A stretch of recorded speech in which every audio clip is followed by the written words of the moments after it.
What's up, everybody, and welcome back to yet another episode of According to Blake. As you see, I have no guests. We are here doing solos, and in case you forgot, we changed the cadence, so it is now bi-weekly. Speaking of that, I've gotten some messages, very sweet messages, like very encouraging, wonderful messages, just from people who have said that from certain previous episodes, they can tell that podcasting is, how do I describe it? Like has been stressing me out. And I first want to say I never, ever want it to come across that way. Like I never want y'all listening to the podcast to feel like, here, bitch, damn. Like, because that's absolutely not how I feel. I love yapping all of the things. I think that there are just so many, particularly like with Les's episode, like you realize that podcasting is a business.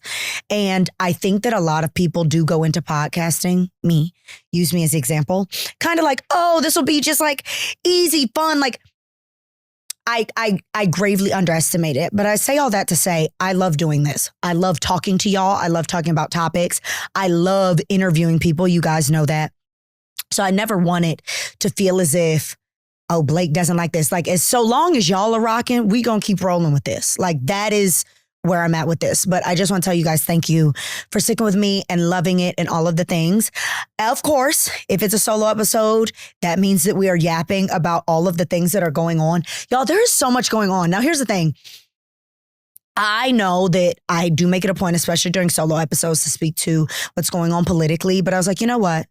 I'm not going to wallow in that. It is all over our feeds. This week, let's just talk about the fun stuff, the funny stuff, the other people's drama stuff. Like, let's just do that. I want this to be a podcast that you guys come for uplifting content. And while I am a girly of the 92% that is very, very politically aware and, involved, if you look at my reposts, my posts, all of those things, I want this to be refuge. And so, I think about the podcasts that I listen to, they all serve as refuge for that. So I want to be that for you guys. So now that we've got that out the way, let's move it on. Okay. So I feel like it's so interesting though, doing the bi-weekly podcast and then doing solos, because what happens is the last time that we dove into a bunch of pop culture things, it was a month ago. So I can't cover all of the things from a month ago. Some of the things are old, some of the things have died. So it's always interesting trying to gauge like what will be relevant by the time the episode comes out. But these things are relevant. So I remember last episode, I talked heavily about Love Island and how furious I was at the ending of it. Still am. But one thing that I will say is that Nicolandria and Shalace have been looking fabulous. Now, here's the thing, because after Shelly and Ace, since they're still together, the clip of me talking about Ace has like started pushing on TikTok again, and people are in the comments like, oh, this aged poorly, or this aged poorly. Oh, no, it hasn't. I'm standing on what the hell I said, as I've said previous episode. I'm standing on what the hell I said. At the time, that is the way that Ace got the edit. Everybody can agree. And I can also agree, though, that they were screwed over. If this is Love Island, they should have won. Like, let's be 100% honest. It doesn't matter about how I personally felt about Ace in that moment. Shelly and Ace should have been the winners of Love Island. And I have to say, they dropped some photos recently and they look fantastic. Also, Shelly now has this bombshell ash blonde hair. It is her color. Like, it just reminds me every single time. And I had actually, I love when beauticians speak on this. Blonde actually is made for Black girls. I don't care what anybody says. Like, people love to say, and it's, again, this hairstylist once made this video around color theory. And she was saying that particularly for Black women, we should go to the blondest blondes. Like, we should do the ash blondes. Like, we should go damn near white. If Shelly in this blonde hair is not proof of that, I don't know what is. Nick and Alondria look absolutely fantastic. And I think that people now, here's the thing. I also have said that I wasn't convinced that Olandria liked Nick. But what I can say is, as I've continued to watch, I think it is just a slow burn. I think that like many of us, like many Black women in particular, we have a very specific idea of the type of men that we want. And when a man comes along who is not that specific idea and doesn't fit in that box, it might take us a little bit longer to warm up to the idea, warm up to him. And that's why I'm like, I'm not really falling for the Nick and Alandria are not real thing now, because I really do think they enjoy each other. And if anything, I think that they're kind of laying low is really proof of that. As we know, Amaya and Brian are not together anymore. It looks like Pepe and Iris, though, still kind of rocking. Pepe is so fine, but I do want him to get a new pair of sneakers. He wear them sneakers all the time, but Pepe is so fine. Nonetheless, I do have to speak on Miss Huda for a second. So y'all know how I feel about Huda. I don't need to go down that road again. However, I'm not familiar with the streaming world. I also do want to say, just because of the way that algorithms are set up, not because I have intentionally avoided it, I am particularly not tapped into the non-Black streamerverse. But there was some situation, I did watch the video, Huda and her new man, whoever that is, he's like Miguel's ex-friend. He seems like a weirdo and a scammer. They're at some streaming event. Mind you, the point of a streaming event is that cameras are everywhere and you are streaming around the clock. That's the point of streaming. It's not what I do where things are edited or things are cut. Like, it's raw, it's in real time. She's there with her man, Huda's there with her man, and another influencer or streamer, let me say that, by the name of Eve Ortiz, and some guy named Benji walk in. From the stream, it is so evidently clear that Huda whispered to her man that she didn't want them in there. He pulls out his phone, clearly texts the guy that is running the streams, and those people are immediately removed. All of a sudden, people are outraged. Huda's a mean girl. Huda's all of this, Huda, as if she hasn't shown us all of those things. Reason being, I guess Eve Ortiz, again, I don't know this girl, is a massive streamer and her demographic is Huda's demographic. Well, why are people listening now? Because Eve is not Black. So it took Huda being mean to somebody who's non-Black, who is not Black, for people to say, oh my gosh, she's a mean girl. There are literally people like, oh my God, I can't forgive Huda after this, but you could forgive Huda after everything else. That's not my business. Let me leave it to the Gen Zers and Gen Alphas that are streaming. That's not my business. But I say all that to say, Shalace, as well as Nicolandria, have been looking absolutely fantastic. Everybody's like, have you tried to get Shelly and Alandria on the podcast? So I have, but I do have it is so hard as Black women, and I know this from working in non-Black spaces. When I watched Shelly and Olandria's Keke Palmer interview, it was so abundantly clear to me that there are so many things that they don't want to talk about, and they want it to be very, they don't want to add fuel to this fire of these outrageous people that have just been attacking them and not giving them peace, which is why they seem to be very ducked off. And I say all that to say, I would love to have them on. Make this a PSA to Shelly and Nicolandria. I don't care if the season's over. I would love to have y'all on. But I want them to talk about more, and not in a way that is like, you know, oh my God, I want y'all to spill out your business. No, but these are women with real feelings, and I feel like they have been bullied so that they don't feel as though they can speak those opinions and those feelings about the things that they experienced in the villa.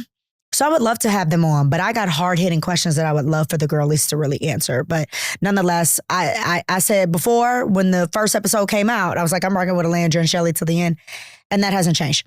Speaking of, though, what did happen during our break of not talking to each other, because I'm just going to touch on this briefly because I feel like there's been so much discourse and then it kind of died, so I don't know what's happening. Kenny and Janae.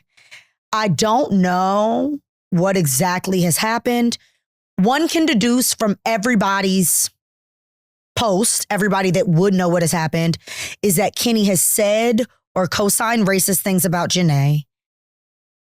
I didn't get cheating, though, which is what's even crazy. Like, it would have been better for Kenny if he cheated on Janae versus us finding out that he's a racist and a clout chaser who didn't even like that girl and was just staying with her for the plot. Like, I cannot imagine. Like, I feel so awful for Janae. Like, she just seems so fantastic. But what I will say is I saw somebody break down. Y'all know I follow all the intellectual girlies who love to intellectualize things. And sometimes that's like, but then other times it's like, it is true. I think that Janae, like so many of us Black women, really, really, really just want love and really, really, really just want marriage. And she was in a situation where it seemed like this guy was great, and because people are like, you know, there had to have been signs. I'm sure that there were signs, right? I'm sure there were, but I don't revel in being able to say like, oh, well, we could tell that Kenny, like, there's nothing positive about that. This is a woman who put her heart on the line for a man that she thought loved her back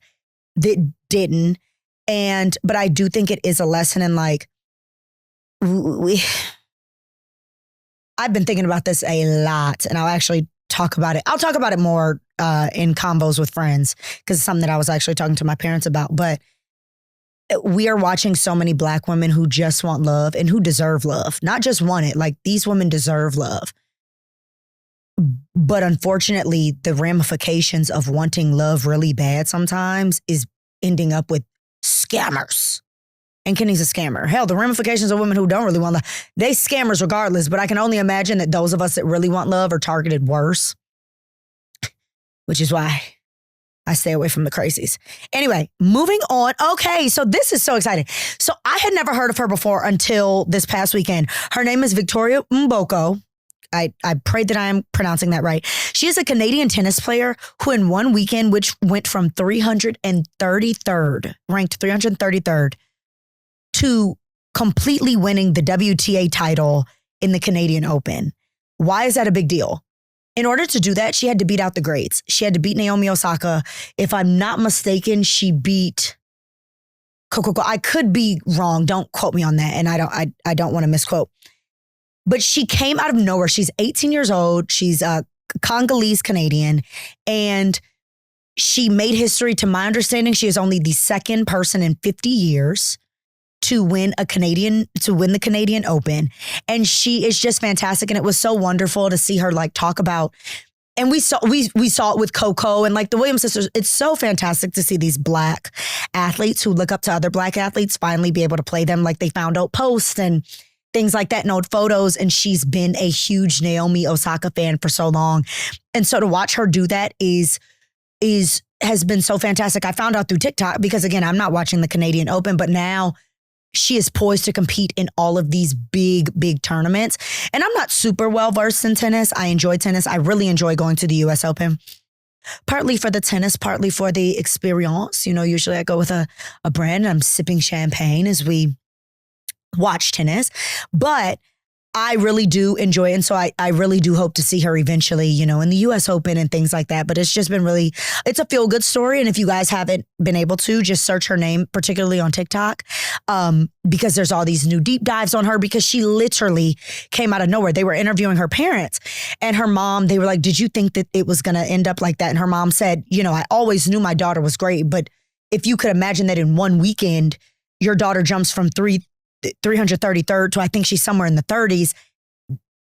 That's insane. But it goes to show like Black women of any age, it doesn't matter how old we are, it doesn't matter how young we are super girls. Like, I really am excited to see all that comes from her. Like, when I think about the excitement behind like Coco Gauff at the US Open, the way that we all freak out, like, I cannot wait to have more Black girls to freak out over when it comes to tennis and really all sports. Now, this kind of, I want to say that it's kind of past, but I do feel like I just want to touch on this. Sydney Sweeney in this goddamn eugenics commercial. So it's funny. And I watched a girl on TikTok, again, talk about how this is pop culture, but really everything could go into chronically online because I always find my deep dives online. But this girl she's not a eugenicist, but she has studied eugenics in depth. It's also very funny that all of this has popped up and she's the face of eugenics when Sydney Sweeney, as the woman detailed, it would not even be a good candidate for eugenics. Like, if they had to pick out of a lineup, like who gets to say, Sydney Sweeney would not get picked. Secondly, there was I don't know, because again, my timeline, however, they love to throw me a little, because I'm back on pajama talk. Crap, I did not write it down. I'm going to see if I can jog my memory for chronically online. But every now and then they'll drop a bit of white mess on my timeline. And with all of the Sydney Sweeney chaos, I did not know that on the white side of TikTok, there have been arguments going on about her looks for like a year. Now, do I think that's acceptable? No. I think that in itself is weird. But it is the irony around the fact that there are dissertations from white people about Sydney Sweeney's looks, and not positively. Like, they're not, like, they are arguing that she is not even attractive all over TikTok, that she then becomes the face of this eugenics ad is quite outrageous to me. It's just ironic. Again, that's never okay. Like I hate that social media has turned into that, where it could even be a conversation for this long about looks. However, if you're going to make yourself the self-proclaimed, genes come in different forms and all of that, then baby, you should have made sure that the girls wasn't writing dissertations about your looks and why you look that way on TikTok. That's just my personal opinion. I do want to say this is sad news, but I do think that it is important to talk about. So 2 FAMU Kappas, Jaden Fleming and Ronnie Burns II, were unfortunately killed by a drunk driver in Houston. And as a member of the D9, it's Divine 9 has popped up all over my feeds and things like that. Of course, the drunk driver did survive, but I do just want to, give my thoughts and prayers out to them, because I'm not a parent yet. I could not even fathom or imagine. And I think too, it is as a people, this drunk driving thing, gotta do better. Gotta do better. So I just want to say rest in peace to them. If you guys are interested in giving, I say all this, just if you guys are interested in giving, just search their names. There's a GoFundMe available to help their families with arrangements, just to help their families with everything. If I'm not mistaken, one had just moved to Houston to start work. So I say all that to say, if you guys can go and give, I gave, because it really is an unfortunate tragedy. And I feel like, especially within the HBCU community and then the Divine 9 community within that, it's so small. And so I'm just sending all of my thoughts and prayers to them. Now, back to white mess. Hunting Wives on Netflix. So everybody was telling me, Blake, watch Hunting Wives, Blake, watch Hunting Wives. And I love all TV. You guys know I love reality TV, even though I don't feel like, never mind, I'm about to talk about Perfect Match. So there are some reality TV shows out there to really talk about, but I feel like scripted is always just, there's such good scripted TV out there right now. I actually went to a lunch with a brand's publicist the other day, and she was like, what are you excited about? And I was like, you know what? I'm going to be honest, scripted TV is really, really good right now. I've really been enjoying scripted television. I say all that to say, I was told to watch Hunting Wives. And someone described it as Tyler Perry for white people. And I could not agree more. I've said it here before, and I'll say it again. Y'all know I love a little bit of white mess. I love when it doesn't involve us. I love when it is so outrageous. And so many people think that Hunting Wives is very far-fetched. But I'm here to say that as someone who grew up in Texas, Hunting Wives is a lot more accurate than y'all think. People have been like, oh my God, I can't believe the wigs. The wigs do look like that. See, that's why y'all think that it's given to... The wigs do look like that. People are like, oh my God, I can't believe that this person is having relations with this person. Y'all, that is very white Texas. I'm here to let you know that is very white Texas. I was actually talking to somebody the other day, and I told them about another situation that is a real life situation that is happening with one of the large Texas colleges. Y'all know they canoodling, people are canoodling. And she couldn't believe that was happening. And I was like, yeah, girl, Hunting Wives, the things about Hunting Wives, some of those weird things that were happening in Hunting Wives, most of the weird things that were happening in Hunting Wives were absolutely real. I went to a high school that at the time was mostly upper middle class, upper class. It was fairly diverse. It's gotten more diverse over time, but I was the first graduating class. So it was when it started, it was mostly upper middle class, upper class white folks. I'm here to let y'all know, Hunting Wives is more reality TV than it is scripted television. I will die on that hill. I don't care what anybody says. If you are from Texas and you have grown up around affluent white people, I am here to let you know that Hunting Wives, I was sitting there yeah, I even called my mom. I was like, wasn't Hunting Wives pretty realistic? She was like, oh yeah. Don't move to Texas if you ain't ready for it. Now, on to reality TV, Perfect Match. So I wanted to tune into Perfect Match. I had never seen a season before. But of course, there was a lot of kind of fanfare around it because of Ollie and AD. If you guys are not familiar, Ollie and AD were both Love is Blind, AD being Love is Blind US, Ollie being Love is Blind UK. They came together and they are now engaged and just had a baby, I think. She's not pregnant anymore. I think she had the baby, I think. Congratulations to them. But it got a lot of fanfare because it was like, oh my God, like this is going to be a season of Perfect Match. Perfect Match has a little bit of, it's a little bit more chaotic of a Love Island, if that is even possible. I'm just speaking about not last season. I'm just speaking about the structure. And it's a little bit more chaotic because these are all former reality stars that are in the space. Not even former, current reality stars that are in the space. Anyway, so I wanted to watch it because, you know, of course, AD and Ollie. And I was like, you know what? Let me see her love story. I really felt for her watching her season of Love is Blind with Clay. And so for me, I was just really happy to learn that, you know, a Black woman did get her perfect ending and it was going to be exciting. Okay. I had heard rumblings before the season started that it is not as happy ending as we maybe would have hoped. I can confirm that.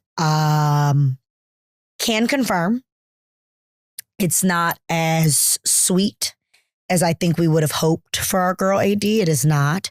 I didn't watch the full UK season with Ollie, but I know that he didn't have the best. Ollie is presenting very ain't shit. That's what I'm going to say. But I hope that things have changed. You know, I think too, it's easy to pass judgment about these situations when it's like people, they are placed and they say how many days.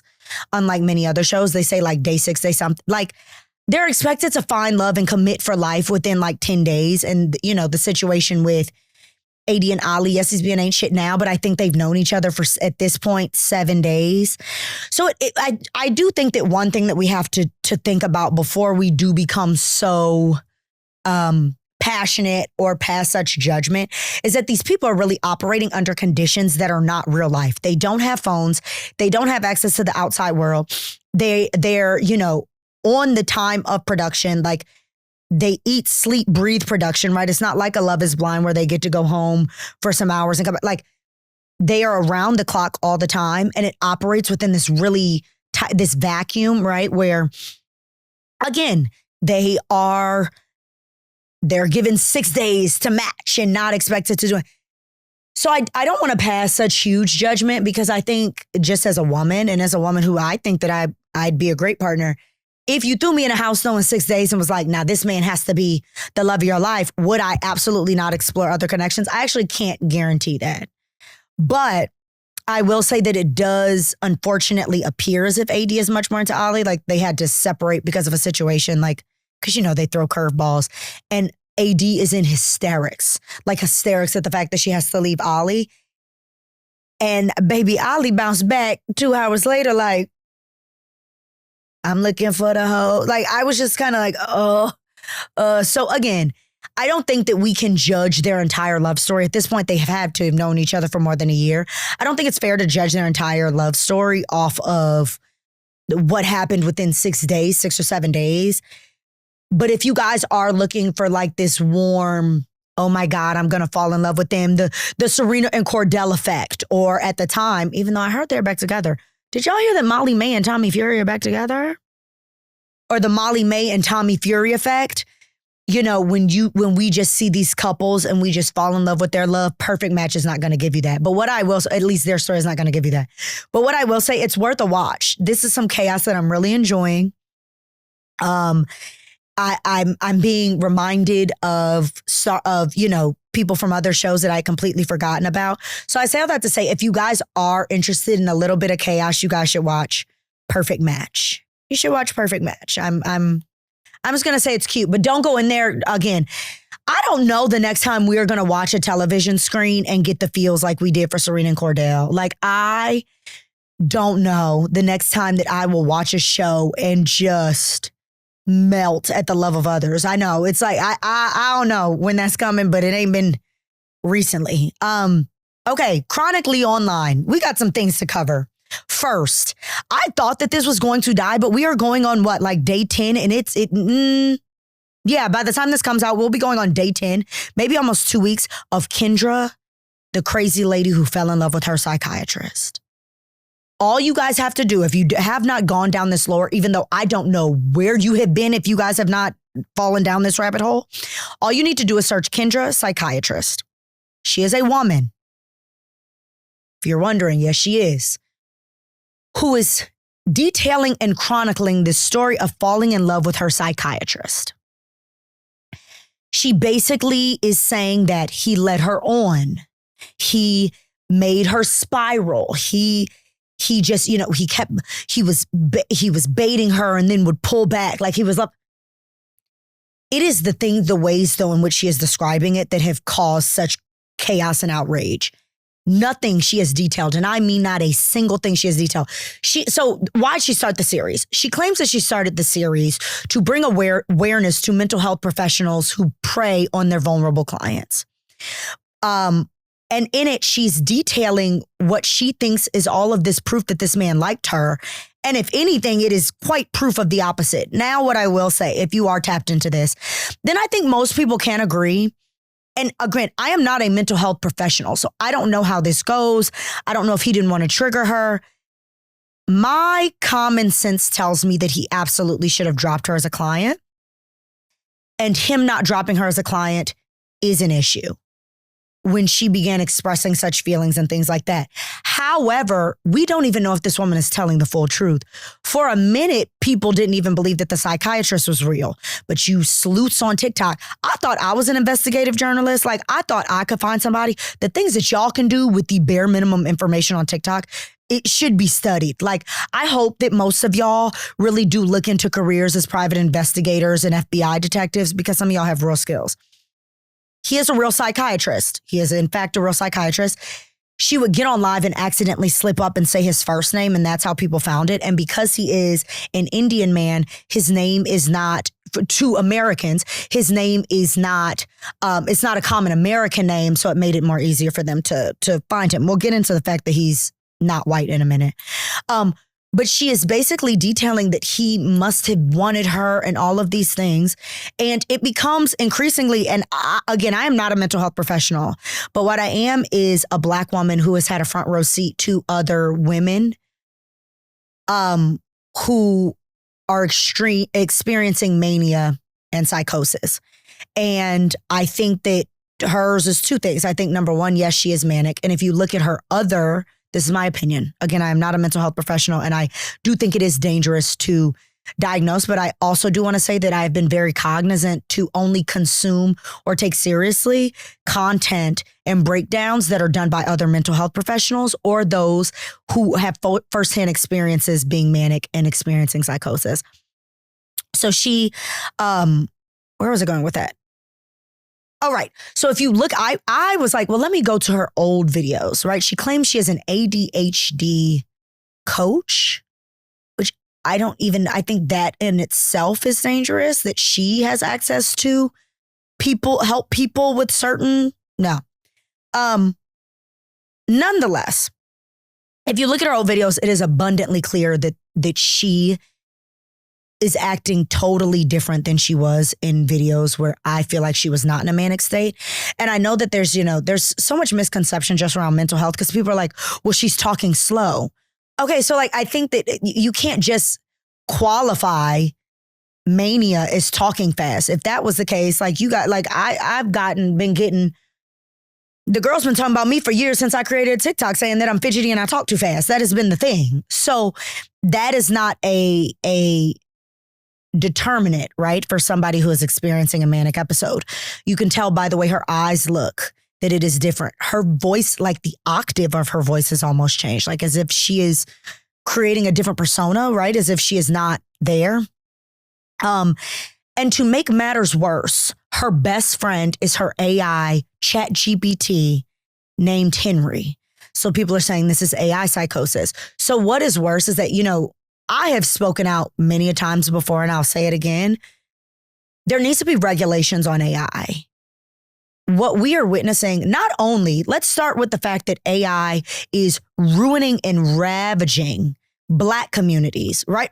Many other communities, but particularly Black communities, because if we have learned nothing else, it is that when the US gets a cold, Black people get the flu. And what is happening is they are building these AI plants, particularly around in Black communities, and Black people are suffering the most from AI. So I think that it's dangerous in general, but I think that the implications of what we are realizing in a world where the mental health crisis is already so bad because of the political climate, because of too much access, social media, like all of these things, there needs to be regulations on AI. And if you don't take anything else from the Kendra situation, Kendra psychiatrist situation, her dependence on Henry, this AI chatbot, and her infatuation with this chatbot like literally validating everything she feels is a problem. And that's the thing. But that's what ChatGPT is technically made to do. It is made to validate what you feed it, right? It's not meant to really hold you accountable. She hates accountability. She has been very open, Kendra. She has been very open about the fact that she doesn't want to be accountable. Somebody asked her, they said, why do you hate accountability? And she said, out of her exact, I'm kind of paraphrasing, but it was literally almost her exact words were like, the reason I don't like accountability is because it's not rooted in my reality. So you have this chatbot that is telling you that you're correct, that is telling you all of these things. And what we have here is this 75-part story about this woman who fell in love with her psychiatrist, who thinks that he's in love with her. She has no concrete proof, nothing that would make you think. And it's like she keeps, as people are like, this is not real, she keeps trying to like grasp at straws at things that she thinks validated, and it doesn't. Secondly, as someone who has seen a psychiatrist, she speaks of him as if he was a therapist. Like whenever I would speak to my psychiatrist when I was trying to transition onto anxiety meds, we weren't talking about like our day-to-day lives. Like she was like, so how are the meds working? What meds do you need? Like it was very clinical. A therapist is who you talk to all the time, which speaking of, she also did speak about her sweet 75-year-old therapist who she like doxed her to. It's just so much. The woman is out of her mind. And to make matters worse, like I said, she is doing all this to a Indian man. So he is not black. So he is a person of color. So we have this white woman who is claiming that this Indian man is abusive and abused his powers, which a blind man could see that that is not true. And another unfortunate reality is that because he is a mental health professional and because of HIPAA laws, he's a doctor, not a mental health professional. He's a psychiatrist. So he is a doctor. Because of HIPAA laws, he can't speak out and defend himself. He legally can't defend himself. So people are saying that he definitely is probably, creating a legal team to go after her. If he hasn't already, she wouldn't come up and tell us because people think that she is spiraling even worse because he has not reached out to her. But if anything, that's proof that the man did not like you. And he's like, this woman has lost her mind. So that to say, there is another character has joined. Her name is Abby. She is a therapist who people did some digging and allegedly she does not have her license anymore. So now her and Kendra go live together. She validates Kendra's experiences and they put it behind a paywall. So we're now looking at something that is almost giving people, if compared it to Ruby Frankie and Jodi Hildebrandt, this mental health crisis, and I've said it before, is getting really dark and really scary. And the unfortunate reality is there is nothing to, and I don't want to say censor because I think right now what we are dealing with is censorship, but there is nothing to combat it, right? It's like TikTok, as much as, I enjoy you guys on the app, I enjoy community on the app, I enjoy posting on the app. TikTok has done absolutely nothing to delete her videos, to protect this man, nothing. So she just can keep going. She can encourage others who have these delusions. And it just, don't get me started. Nonetheless, I don't be playing with that AI. Now, I understand we can't, the one thing that Kendra said, the one thing that crazy lady said that I do agree with is, unfortunately, AI is like, it's not going to go away, right? It really would be like trying to put toothpaste back in the bottle. I think that's how she described it. I have expressed, my friends know I'm like scared of AI. I don't have ChatGPT, like surprise. I don't I just haven't felt the need, but I do understand that as someone who is in this world and is living and makes money in the digital world, I cannot run it forever, but we have to be careful with it. I do think that it has capabilities to do wonderful things. Like, to my understanding, AI is really leading the charge in early detection of cancers and things like that. Absolutely. But for a lady claiming that she in love with her psychiatrist and now she done convinced the girls that yes, and herself that yes, she must be right because a chatbot named Henry done told her so, we need some intervention. Speaking of intervention, What is up with the parents on TikTok not wanting to parent? So we started off with the parents not wanting to get school supplies. Parents were coming on TikTok complaining, saying that the school should get school supplies. Do y'all know how much teachers get paid in comparison to what they should get paid, because people don't parent their kids no more and they are dealing with these badass, terrible kids from sun up to sundown? So number one, we have that issue, right? People are saying that they think that they shouldn't buy school supplies, which is so crazy because as someone who doesn't even have kids, let me tell you something. The person who is responsible for taking care of my child while I am not there for 8 hours a day, she could say, Miss Newbie, every single day your child needs to bring me a donut. And every single day that lady is getting a donut. Like, I'll give you a dozen every single morning. These are the people responsible for your children, and you don't even want to give school supplies. And then it was exacerbated by the fact that they are saying some schools are, of course, asking for extras that can go, into the pot. And they're like, that shouldn't be my responsibility. We have lost the village and the community mentality. And that's the problem, because it takes absolutely nothing for me to ensure that, it's how I feel about rich people and taxes. It takes nothing for me to say, you know what, I am blessed enough that I could buy 15 packs of markers. Why not? I'll just put it in here because these are kids. They're going to lose markers. Some children in the room, actually, probably their parents actually can't afford some of these school supplies. What does it cost for me to pay for my child to learn? But that's another story. Then we go on to parents are pissed. So again, because I'm not a parent, there's some things I don't know. I did not know, but it makes complete sense to me. Children are not allowed to start kindergarten without being potty trained. At that point, the child is 5 or 6. To me, that makes perfect sense. Parents are saying they don't think that they should have to potty train their child ahead of time. To me, the only excuse for that would be, number one, at 5 or 6, unless your child has a disability, that is a completely different situation. And in that case, those children are given accommodation. So I'm not speaking about or to children who have disabilities or their parents.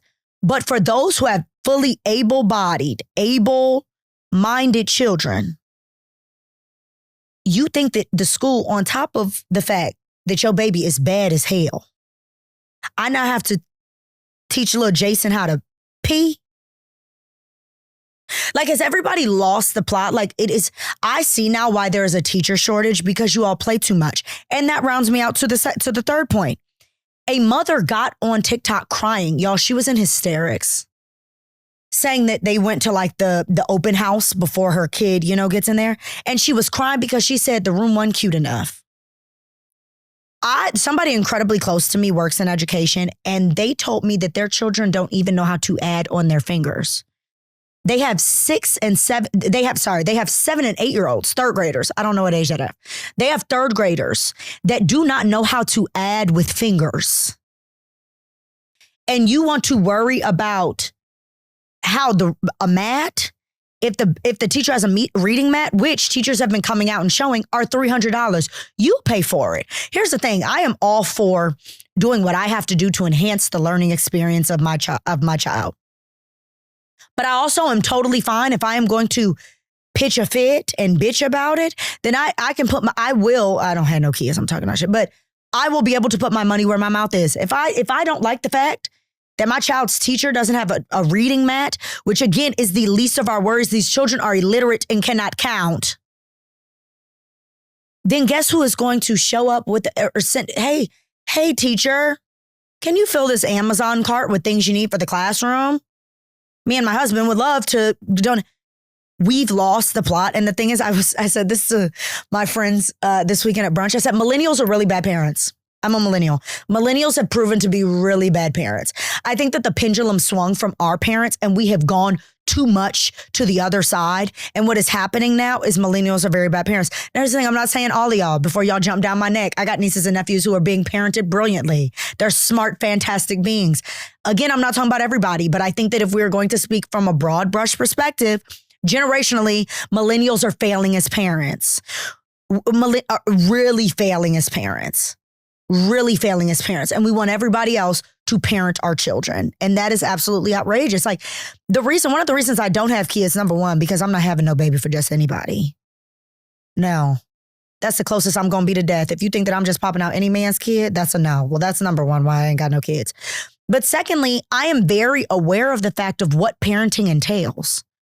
So for me, I have never thought to approach parenting from the perspective of this is going to be easy, or this is going to be cheap, or this is going to be, a walk in the park. Keeping a baby alive the first year of their life is honestly, it seems like the easy part. Building a productive, creating a productive, educated, well-meaning, productive member of society is where the true work starts. And that starts by making sure your baby got school supplies, potty training your child, and making sure that if you are so serious about their learning experience, that you support those who literally pour into your children day in and day out.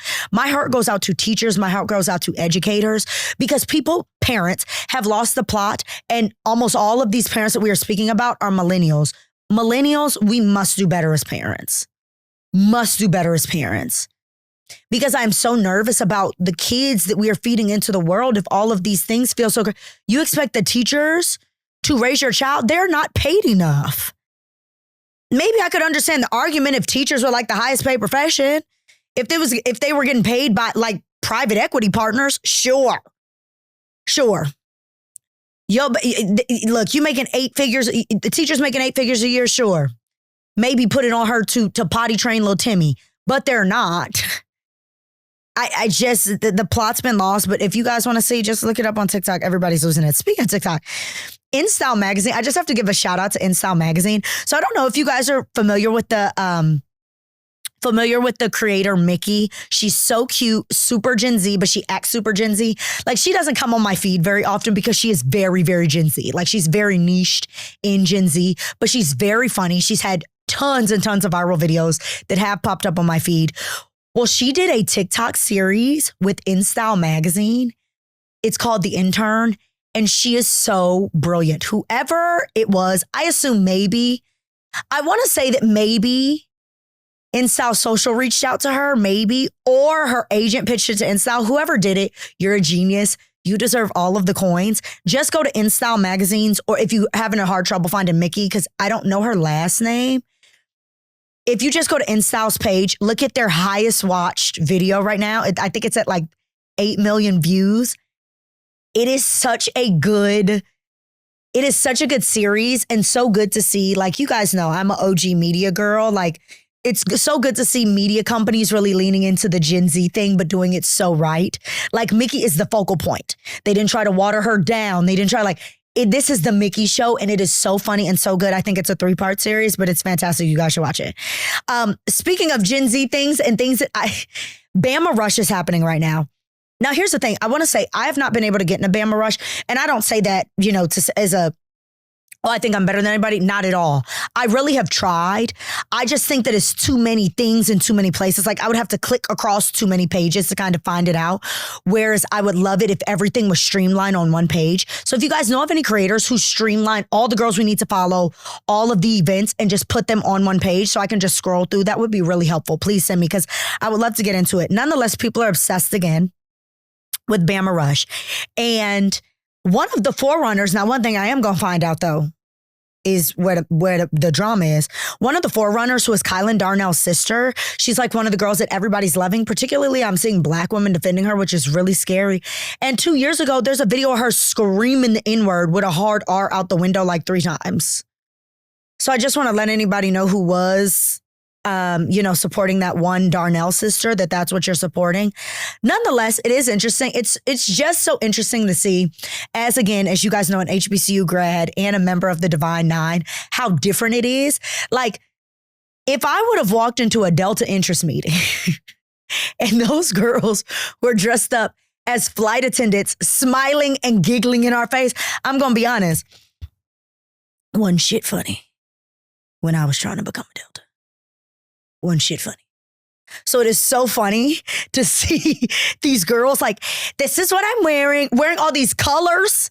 They are wearing colors, baby. They are decked out in colors. I wish I would have shown up to a Delta interest meeting wearing pink and red. What the hell do you mean? Like, it's so funny to watch this because it's just like a different world to see all of this. I think most of the girls want to be Zetas. mistaken because Kylan's a Zeta and that black girl who's really cute, whose mom is an AKA. I know that conversation was interesting. She's the one popular black girl of Bama Rush because there's only so many. To my understanding, well, she's the most popular. She's the one that has come across my feed. She came across my feed too because her mom is a Delta, and I think she was pursuing with another girl whose mom was AKA. No, both of her parents, the other girl's mom was a Delta and her mom was AKA. Anyway, it's just so interesting. So if you guys do know of any pages where I can streamline and just watch everything at once, that would be great. But I can only imagine too, it's like, I have never been of the belief, and I think this also comes because my parents were very extracurricular second education. Like I can't imagine ever applying to a school just because of that chapter of the specific sorority, right? It was like, if I was going to want to be a Delta, I was going to want to be a Delta anywhere.